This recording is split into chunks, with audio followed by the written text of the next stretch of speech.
नमस्कार, मैं हुसैन रिजवी। बिहार में चुनावी पारा लगातार चढ़ रहा है। एनडीए से लेकर महागठबंधन तक एक एक सीट पर जीत की जुगत में सब लगे हुए हैं। फिर चाहे उसके लिए दागी और बाहुबली उम्मीदवारों पर ही दांव क्यों ना लगाना पड़े। बिहार की मुख्य विपक्षी पार्टी आरजेडी ने तो बाकायदा सार्वजनिक तौर पर यह स्वीकार किया है कि उसने दागियों और बाहुबलियों को उम्मीदवार इसलिए बनाया है क्योंकि उनका नाम ही जीत की गारंटी है, उनके जीतने की संभावना ज्यादा है और इसके लिए जो दलील दी गई है वो किसी को भी हजम नहीं होगी। आरजेडी ने प्रेस रिलीज जारी करके कहा कि ये दागी उम्मीदवार अपने क्षेत्र में लोकप्रिय हैं और ये गरीबों महिलाओं के विकास के लिए काम करते हैं। बाकी उम्मीदवारों के मुकाबले इनके जीतने की संभावना ज्यादा है। जिन कैंडिडेट्स के क्राइम रिकॉर्ड का ब्यौरा सार्वजनिक किया गया है उनमें अनंत सिंह, सुरेंद्र यादव, भूदेव चौधरी के नाम शामिल हैं। तो आरजेडी ने खुद ये माना है कि उन्होंने कुछ दागियों को टिकट दिए हैं। वजह उसकी जो दलील दी गई है वो ये है कि इनके जीतने की संभावना ज्यादा है। ये जो तस्वीर अब हम आपको दिखाने जा रहे हैं वो मोकामा से आरजेडी के उम्मीदवार अनंत सिंह का आपराधिक इतिहास है जो इस वक्त आपके टीवी स्क्रीन पर है। इनमें 38 केस दर्ज हैं। इसमें हत्या की कोशिश जैसे संगीन मामले भी हैं। इसके अलावा अपहरण और रंगदारी का मामला भी दर्ज है। फिलहाल अनंत सिंह जेल में रहकर चुनाव लड़ रहे हैं। आरजेडी के टिकट पर मोकामा से उम्मीदवार हैं अनंत सिंह। 38 मामले उनके खिलाफ हैं और फिलहाल सलाखों के पीछे हैं और वहीं से जेल में रहते हुए वो मोकामा से चुनाव लड़ रहे हैं।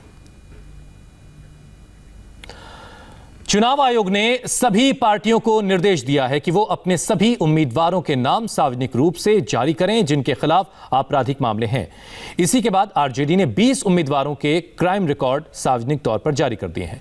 इन्हें टिकट देने के पीछे आरजेडी ने सफाई भी दी है। ये नेता राजनीतिक रूप से अपने क्षेत्र में लोकप्रिय हैं, गरीबों के विकास के लिए काम करते हैं। इनके बाकी उम्मीदवारों के मुकाबले जीतने की संभावना ज्यादा है, इसलिए इन्हें टिकट दिया गया है। ये दलील दी गई है।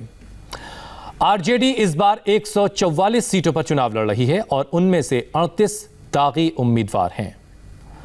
144 कुल उम्मीदवारों में से 38 दागी उम्मीदवार हैं। आरजेडी के ये बाकायदा चूंकि सार्वजनिक करना था, चुनाव आयोग की तरफ से कहा गया था, उसके बाद आरजेडी ने बाकायदा एक प्रेस रिलीज जारी करके ये जानकारी सार्वजनिक की है जिसमें उन्होंने बताया है कि उनके कितने दागी उम्मीदवार हैं। बिहार में 2 हफ्ते बाद पहले फेज की वोटिंग होनी है। 71 सीटों पर 1000 से ज्यादा उम्मीदवार मैदान में हैं। बाहुबलियों और दागियों को भी खूब टिकट बांटा गया है। महागठबंधन के 71 में से 43 के खिलाफ कोई ना कोई आपराधिक मुकदमा दर्ज है, जबकि एनडीए के 71 उम्मीदवारों में से ऐसे दागी उम्मीदवारों की जो तादाद है वो 37 है। आरजेडी के टिकट पर जेल से चुनाव लड़ रहे अनंत सिंह पर सबसे ज्यादा 38 केस दर्ज हैं। हमने ऐसे ही 8 बड़े बाहुबलियों की ग्राउंड पर जाकर एक रिपोर्ट तैयार की है। एक बाहुबली ने तो कैमरे पर यहां तक कह दिया कि उनके सामने ना बीजेपी है ना जेडीयू, इलाके में सिर्फ उनका ही सिक्का चलता है। ये बाहुबली कौन है, रिपोर्ट देखिए।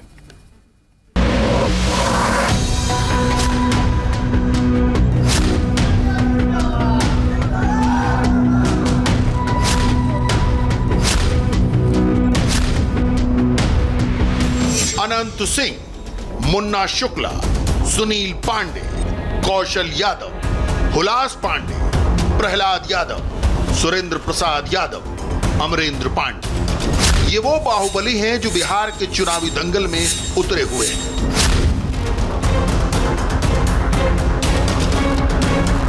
मैदान में मोकामा के छोटे सरकार अनंत सिंह भी हैं तो डॉक्टर पांडे के नाम से मशहूर सुनील पांडे भी। बिहार चुनाव में इस बार भी बाहुबलियों का बोलबाला है। एनडीए हो या गठबंधन, दोनों गठबंधनों ने टिकट बांटने में बाहुबलियों का खास ध्यान रखा है। लालू यादव की पार्टी आरजेडी ने वेबसाइट पर 38 दागी उम्मीदवारों के नाम उनके आपराधिक रिकॉर्ड के साथ जारी भी कर दिए हैं। बिहार में कास्ट फैक्टर के साथ साथ बाहुबली फैक्टर भी खूब चलता है और कोई भी पार्टी इसे भुनाने में पीछे नहीं रहना चाहती है। आज हम आपको बाहुबलियों का पूरा हिसाब किताब बताएंगे और उनके इलाके से ग्राउंड रिपोर्टिंग भी दिखाएंगे। सबसे पहले बाहुबलियों के शक्ति प्रदर्शन को देख लीजिए, आपको समझ आ जाएगा कि क्यों इन्हें बाहुबली कहा जाता है। हाँ, अब पोलिंग नहीं होवे तो बढ़िया से होवे तो बंद रहे अपन। मोकामा में अनंत सिंह इस बार नॉमिनेशन फाइल करने जेल से आए। अनंत को इस बार आरजेडी से टिकट मिला है। भोजपुर की तराड़ी सीट पर नरेंद्र पांडे और सुनील पांडे भी लाव लश्कर के साथ पर्चा भरने पहुंचे। सुनील ने ऐन चुनाव से पहले एलजेपी छोड़ दी थी और निर्दलीय ही नामांकन भरा। बाहुबली मुन्ना शुक्ला को जेडीयू ने टिकट नहीं दिया तो उन्होंने भी निर्दलीय ही ताल ठोक दी। लालगंज सीट से मुन्ना शुक्ला ने नामांकन भरा है तो बाहुबली नेता कौशल यादव ने जेडीयू के टिकट पर नवादा से नामांकन भरा। सुनील पांडे के ही बाहुबली भाई हुलास पांडे ने एलजेपी के टिकट पर ब्रह्मपुर से नामांकन दाखिल किया। सूर्यगढ़ा से आरजेडी के बाहुबली उम्मीदवार प्रहलाद यादव सैकड़ों समर्थकों के साथ नामांकन भरने पहुंचे तो गया के बेलागंज से आरजेडी के ही सुरेंद्र प्रसाद यादव पर्चा भर चुके हैं।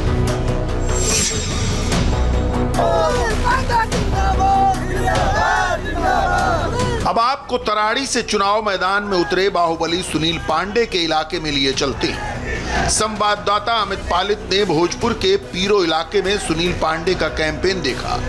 साधारण कदकाठी को देखकर कोई नहीं कह सकता कि ये बिहार के बड़े बाहुबली हैं। अमित पालित जब पीरो पहुंचे तो सुनील पांडे अपने समर्थकों के साथ मीटिंग कर रहे थे। इस इलाके में सुनील पांडे की तूती कैसे बोलती है, एक झलक हमें यहां दिखाई दी। सुनील पांडे का पूरा बायोडेटा आगे देंगे, लेकिन पहले बाहुबली सुनील पांडे से सवालों का रैपिड फायर राउंड देख लीजिए। लोग आपसे डरते हैं, ऐसा क्यों है? हमसे लोग प्रेम करते हैं। चार बार जहाँ की जनता ने हमें एमएलए बनाया, तो आप अंदाजा कर सकते हैं कि प्रेम नहीं करते हैं तो डर से कोई चुनाव जीतता है। लोग आपको बाहुबली कहते हैं, ऐसा क्यों बोलते हैं? अब किसी की उपज हो सकती है तो उसमें हम क्या बताएं। अगर सुभाष चंद्र बोस ने अंग्रेजों से लड़ाई लड़ी तो बाहुबली उनको भी बोल सकते हैं यार। तो जुल्म के खिलाफ अगर लड़ाई हम लड़ते हैं तो अगर कोई कहता है तो कहे। नीतीश जी को आप कैसा मुख्यमंत्री मानते हैं? निश्चित तौर पे मैं अच्छा मानता हूँ। तो नीतीश जी बीजेपी के साथ हैं तो समर्थन ये जनता तय करेगी। क्या आप सच में हथियार रख के चलते हैं? क्या आपके पास हथियार हैं? लाइसेंसी हथियार है। कितने हथियार हैं? 2। क्या है? पिस्टल है, गन है, राइफल है। तो आप इस्तेमाल अपने सुरक्षा के लिए? लाइसेंस मिलता ही है सुरक्षा के लिए। सुरक्षा के लिए ही लाइसेंस मिलता है। इतना पढ़ा लिखा परिवार है, सब एजुकेशन में है, तो फिर अपराध में कैसे कदम चला गया? अपराध कहाँ, कैसा अपराध? उस वक्त की सरकार जो थी झूठे मुकदमे लाद कर, झूठे मुकदमे हम पे लाद कर और अपराधी का लेवल लगा दिया। एक और बात आपको लेके उठती है, वह सवाल इसलिए पूछना चाहता हूँ। कहते हैं कि आपके पास AK-47 है। अब ये कहाँ से ये बातें आती है? ये आश्चर्यजनक बात हो जाती है। ये आश्चर्यजनक है और बिल्कुल निराधार गलत। तो आपके ऊपर जो इतने बड़े बड़े इस तरह आरोप लगे हैं, क्या आपने कभी किसी की जान ली है? क्या बात? सवाल ही नहीं उठता है। जान लेने का चीज़ है जी। जान किसी को दिया जाता है कि लिया जाता है? हम जनता पर अपना जान छिड़कते हैं, अपने शुभचिंतकों पर जान छिड़कते हैं, हम जान लेते नहीं। आपसे बता दीजिए कि आपको अच्छा लगता है कभी सुनना कि लोग आपसे डरते हैं? बहुत दर्द होती है। सुनील पांडे के बारे में कहा जाता है कि उन्होंने स्टूडेंट लाइफ से ही क्राइम की दुनिया में कदम रख दिया था। भोजपुर, आरा, सासाराम में सुनील पांडे की तूती बोला करती थी। सुनील पांडे को इलाके में लोग नरेंद्र पांडे के नाम से भी जानते हैं। सुनील पांडे 4 बार विधायक रह चुके हैं। इस बार चुनाव से पहले एलजेपी छोड़ दी। सुनील पांडे ने जेल से ही पीएचडी की है। सुनील पांडे फिलहाल जमानत पर हैं। उन पर आधा दर्जन से ज्यादा केस है। सुनील पांडे पर हत्या की साजिश और फिरौती के मामले दर्ज हैं। जिस शख्स का नाम लगातार हिंसा से जुड़ता रहा हो, उसके बारे में दिलचस्प बात यह है कि उसने भगवान महावीर की अहिंसा के टॉपिक पर अपनी पीएचडी की। अच्छा पांडे जी बताइए कि आप डॉक्टर पांडे बन गए, आपने महावीर के ऊपर अपने वो स्टडी की, तो आपका नाम जुड़ता है हिंसा के साथ और आपने अहिंसा के जो व्यक्ति हैं उनके बारे में अपने रिसर्च किया, ऐसा कैसे? हमने जो रिसर्च किया है, आप हमारी जब पुस्तक पढ़ेंगे तो उसमें बहुत कुछ क्लियरिटी आएगी। अहिंसा परमो धर्म, हिंसा से कभी शांति मिल ही नहीं सकती है। युद्ध किसी समस्या का समाधान नहीं है, युद्ध खुद ही एक समस्या है, और जब शांति हो तो युद्ध की नौबत ही नहीं आती है। तो हमारे क्षेत्र में शांति है। सुनील पांडे का नाम भले ही पुलिस की हिस्ट्री बुक में बड़े अक्षरों में लिखा है, लेकिन भोजपुर में उनके नाम का जलवा है।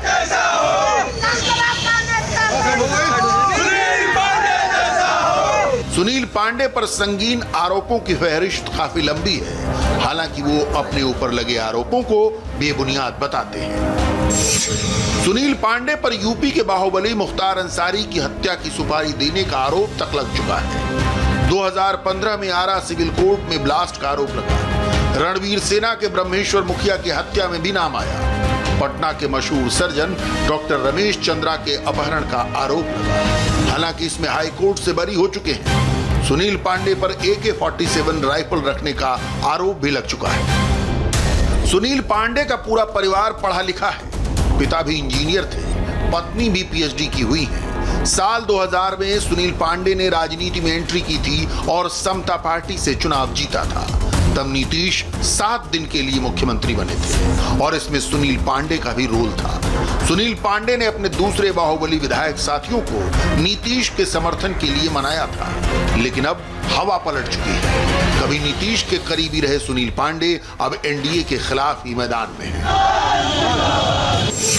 आप तो निर्दलीय हैं अभी, और एक वक्त था कि जब नीतीश कुमार जी 7 दिन के लिए मुख्यमंत्री बने थे तो आपने कोशिश की थी कि उनके सरकार के लिए आप लोगों को जुटाएं, ठीक है, तो फिर से अगर कभी जरूरत पड़े तो आप नीतीश जी के लिए खड़े रहेंगे?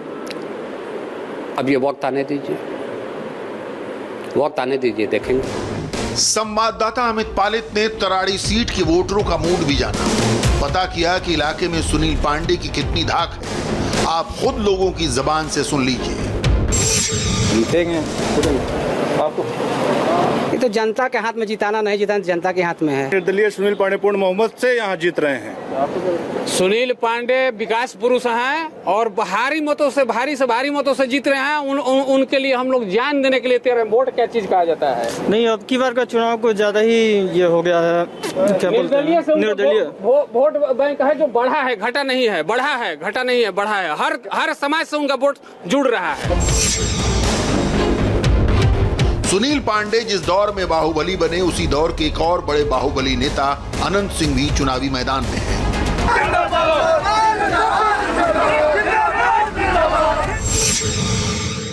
मोकामा के छोटे सरकार कहे जाने वाले अनंत सिंह, जो जेडीयू से पाला बदलकर पिछली बार निर्दलीय जीते थे, इस बार आरजेडी के टिकट पर चुनाव मैदान में हैं।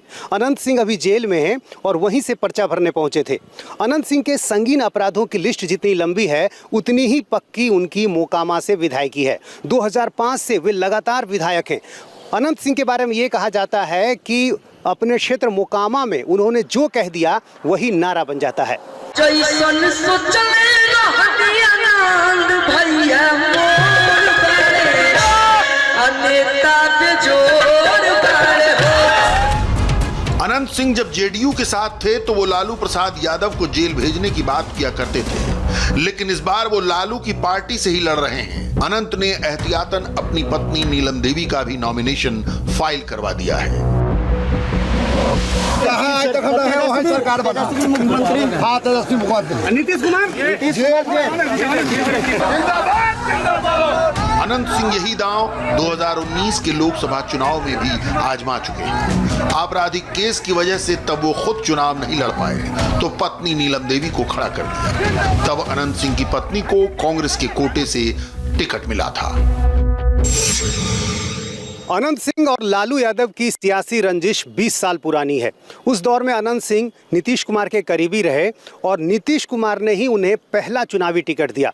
लेकिन 2015 में जब लालू नीतीश का गठबंधन बना तो लालू यादव के कहने पर ही अनंत सिंह को मोकामा से टिकट नहीं दिया गया।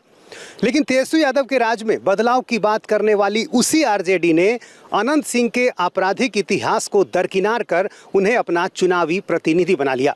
कि हमने कहा कि उनका जो अपराध होता है उनको इतने हल्के में प्रस्तुत करते हैं। 56 घोटाला 60 घोटाला उनका कोई घोटाला नहीं है और हमारा घोटाला बहुत बड़ा घोटाला। हमारे यहाँ जब तक जो नेता रहते हैं वो सारे अपराधी भ्रष्टाचारी बाहुबली, जैसे वहाँ चले गए वो संत हो गए। वैसे तो अनंत सिंह की हिस्ट्री शीट 3 दशक पुरानी है, मगर ये तस्वीरें 5 साल ही पुरानी है। 2015 में जब बरसों की सियासी रंजिश भुलाकर लालू प्रसाद यादव और नीतीश कुमार एक साथ आए, उस साल अनंत सिंह पर एक युवक के अपहरण और मर्डर का आरोप लगा। मामले में पुलिस गिरफ्तार करने गई तो अनंत सिंह अड़ गए।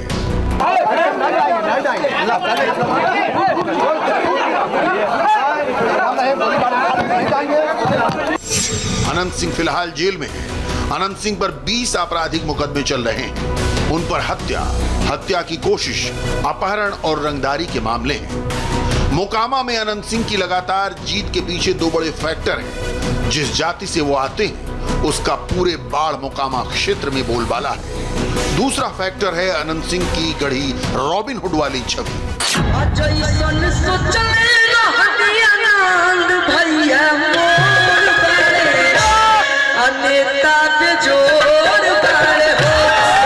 चुनावी राजनीति में आने से पहले ही अनंत सिंह ने पर्व त्योहारों पर लोगों के बीच साड़ी और धोती बांटने से लेकर रमजान में गांव-गांव इफ्तार का आयोजन करना शुरू किया। इसके अलावा उन्होंने हजारों की तादाद में तांगे भी बांटे। कहते हैं अनंत सिंह किसी भी जरूरतमंद को खाली हाथ नहीं लौटाते। इसी छवि की वजह से वो छोटे सरकार कहे जाने लगे। 9 साल की उम्र में पहली बार जेल गए अनंत सिंह 4 भाइयों में सबसे छोटे हैं। अनंत सिंह से पहले बड़े भाई दिलीप सिंह मोकामा के बाहुबली विधायक थे। अनंत सिंह पर मुकदमों की लंबी फेहरिस्त है, जिसमें से ज्यादातर में अनंत सिंह को बेल मिल चुकी है। लेकिन मोकामा वाले घर से बरामद AK-47 और हैंड ग्रेनेड जैसे प्रतिबंधित हथियारों के मुकदमे में जो आर्म्स एक्ट लगा, उसमें अब भी अनंत सिंह जेल काट रहे हैं। बिहार वो राज्य है जहां क्रिमिनल बैकग्राउंड वाले नेताओं के चुनाव लड़ने का सबसे ज़्यादा ट्रेंड है।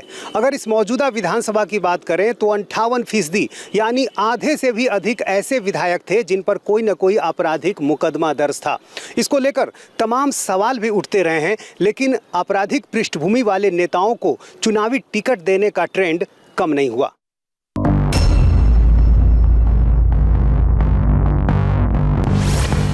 बिहार के कुछ और बाहुबली नेताओं पर भी नजर डाल लीजिए जो चुनाव मैदान में उतर रहे हैं। बाहुबली विजय कुमार शुक्ला और मुन्ना शुक्ला लालगंज से निर्दलीय चुनाव लड़ रहे हैं। ऐन चुनाव के बीच में टिकट कटने पर मुन्ना शुक्ला ने जेडीयू छोड़ दी और निर्दलीय मैदान में उतर गए। मुन्ना शुक्ला जिंदाबाद।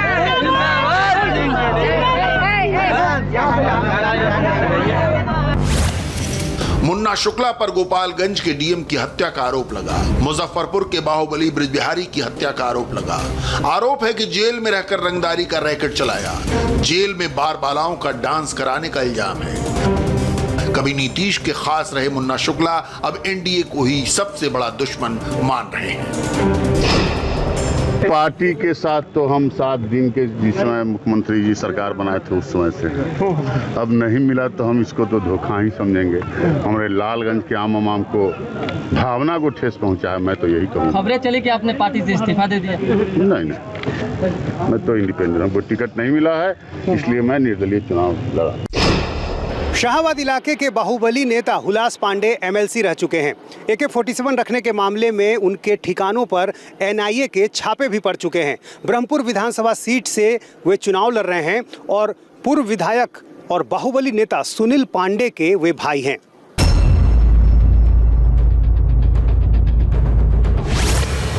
जेडीयू के बाहुबली नेता अमरेंद्र पांडे पर भी कई गंभीर आरोप हैं। वो गोपालगंज की कुचायकोट सीट से 4 बार विधायक रह चुके हैं। गोपालगंज ट्रिपल मर्डर मामले में भी इन पर आरोप लगे थे। गोपालगंज के कुचायकोट से विधायक रहे अमरेंद्र पांडे पर कई थानों में मुकदमा दर्ज है। इस बार भी जेडीयू के टिकट पर चुनाव लड़ रहे हैं। अमरेंद्र पांडे के पिता का निधन हो गया है, इसलिए उन्होंने इस बार ऑनलाइन ही नामांकन भरा। अमरेंद्र पांडे की गोपालगंज में रॉबिन हुड टाइप इमेज है। महिलाओं को शॉल, साड़ी, पुरुषों को कंबल और बच्चों को पढ़ाई का सामान देते रहते हैं। अमरेंद्र पांडे के बारे में कहा जाता है कि वो हमेशा पब्लिक के बीच मौजूद रहते हैं, इसलिए जीतते रहते हैं।